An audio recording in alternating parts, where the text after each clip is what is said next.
Hey guys, weather expert here, bringing you guys a severe weather update and the latest on the unfolding possibility of a not a tornado outbreak, not a blockbuster tornado outbreak, but there's a pretty good possibility. It's probably almost on about a 90% chance that we're gonna get a severe weather outbreak.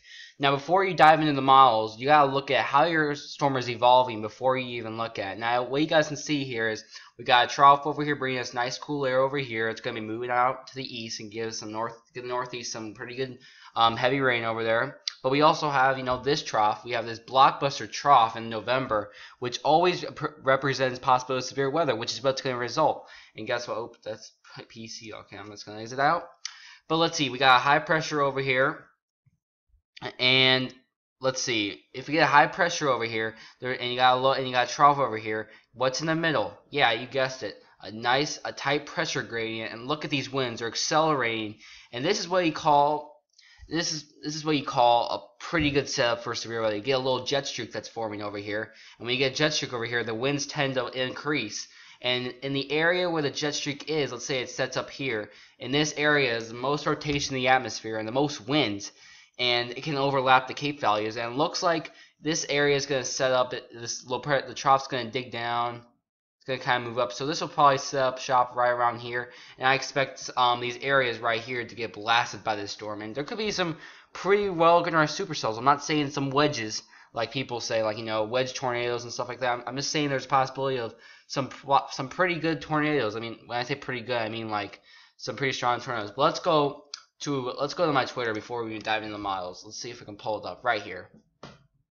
Alright, so here it is as the trough is digging into the west. High pressure to the south is increasing the jet winds. Watching closely. I'm watching this very closely. This blue area, shaded area right here. You can see the nice counterclockwise spins, providing a lot of wind shear over here. And you get a clockwise spin from the high pressure. Look at this, a pretty good sweet spot of wind shear, and this will set up shop probably right around here. But yeah, I pretty much disagree with this. Look at this. These winds, there is no way I'm going to get 90% chance of rain. This should be thunderstorms, not rain. And SPC pretty much agrees that it's not just going to be rain. Now, one of the things that is kind of limiting on me getting the worst severe weather and the south states getting the most severe weather is right now the temperatures. The temperatures are probably going to be in the low 60s.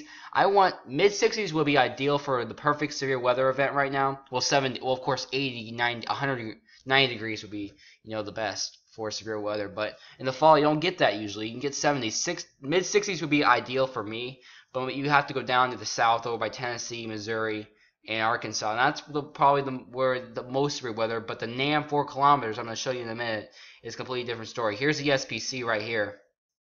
I haven't updated this yet, so yeah, you guys can see that the SPC has kind of highlighted this. If it'll load, I don't think it'll load. Oh, it won't load. It's got a little X at the top. But it won't. I don't know why it won't load, but okay, it won't load then. Alright, so right here, here's the thing I'm pointing out right now. Let's see if everything can load.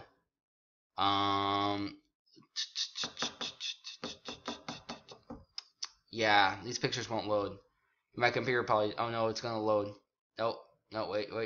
Is it gonna load up? I'm wondering if it's gonna load up. It's circling, but it's not loading. Alright. For some reason my computer's really bad, and yeah, it looks pretty cool, really weird. But you guys see that these winds at the back of these winds are going to be absolutely pounding 50-60 mile per hour gusts over here from the sides. It's going to be blasted from the northwest right here. It's going to be pretty darn strong. When the cold front comes through, the winds are just going to be they're going to be blasting. And look at this. So the significant tornado parameters for the NAM showed some pretty good values over in Illinois. That's where I live, so that's why I'm pointing it out so much. In this weather channel, I completely disagree with this. I don't know why. I just keep disagreeing with it so much. And I have a map down here somewhere. Let's look where it is. Right. Okay, let's see if this thing loads. While it loads, let's go to the models. Okay, this is not how my video planned, but that's okay. Oh, I just showed you guys a sneak peek of what's going to happen. Here's Wednesday morning, early Wednesday morning, 39 hours out, and you can see the low pressure starting to bomb out over here at 993, 992. You can see a little bit more, of a severe weather look right here. Some of the cold front right here is starting to develop. You get a little cold air on the back. That's where the snow is. And then we start getting this low pressure just starts accelerating, and we start getting this cold front to pop. And this area could get some pretty strong tornadoes, I'm pretty sure. I'm thinking 1 or 2 strong tornadoes over in this region. And as my map can load, and there we go. There's perfect. See if this thing can. Yeah, here it is. Perfect. Basically, in the red area, I expect some damaging winds, some large hail, and the possibility of some strong tornadoes. White area seems like the best sweet spot right now. This was made yesterday, and a lot of changes happened. So I think that down in here, where the cold front is and the dry line setting up, I'm pretty sure that you can get some pretty good severe. You can get some tornadoes, 70 to 80 mile per hour gusts. It's going to get pretty wild over here. That's why I have this area in white. Now you might be asking, why isn't this area in white? Just because of the controversy of if this low is exactly going to go up this track. Because if it goes over here, the severe weather is going to set up shop over here, and the white area is going to be shifted a little further east. So I'm just thinking that this area right now, but I'm probably going to make another map soon. But let's go back to the models, and you can see some pretty interesting trends. Alright, I want to show you something. You see this? That's a hook echo on that supercell. It's not going to happen exactly like this, but you can see there's hook echoes on a lot of these cells, and that's what concerns me for the possibility of some pretty strong tornadoes in my region. Now, I kind of know, and right here they scream, and behind it come the winds, and the cold air is going to be coming around back on it too. So this is really only a 60-degree day that I see right now. But let's go to the NAM. Let's go to the regular, just the NAM 12 kilometers. Here's our system right here. It's starting to dive in about 24 hours. It'll literally be over the Sierra Nevada mountains almost. And then by 33 hours, it's going to start zooming by. And these blue, this is max, this is 50. This is how dynamic and how much vorticity is going to be in the atmosphere. And you only need so much. And look at this. This is sets up for trouble. I'm not going to lie. This thing, I've seen this before. This thing sets up for trouble.